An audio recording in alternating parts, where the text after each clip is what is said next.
the engineering community has built this capacity that we depend upon every year.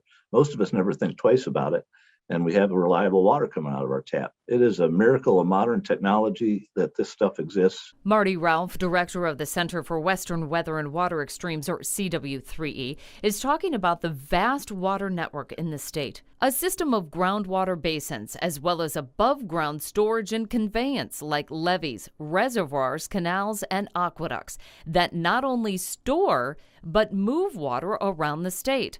Most of this set up to avoid winter floods and use melting snowpack for water supply in the summer.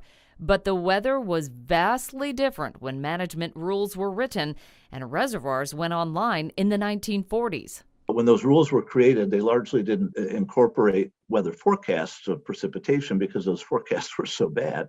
Well, they've improved a lot.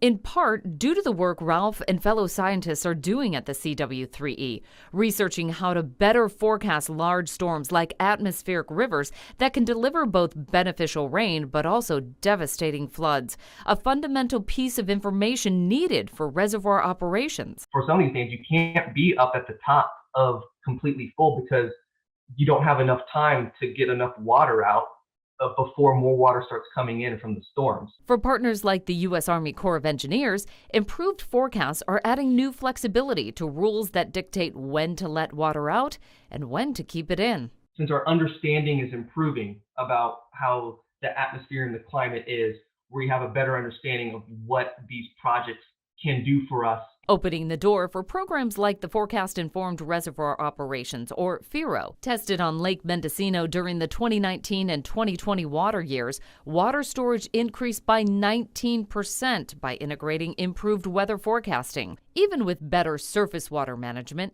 the state needs more.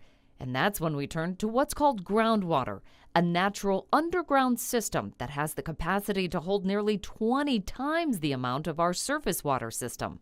What's beneath our feet are about 500 plus groundwater basins in the state that are really important to our state's water supply. Springhorn says in drought years, groundwater can supply up to 60% of our water needs, but it's been largely unchecked. That's why the state is now requiring water basin managers to submit sustainability plans that meet standards under the Sustainable Groundwater Management Act, or SGMA. It really is a key piece in the overall strategy for our drought resiliency and water resiliency in California.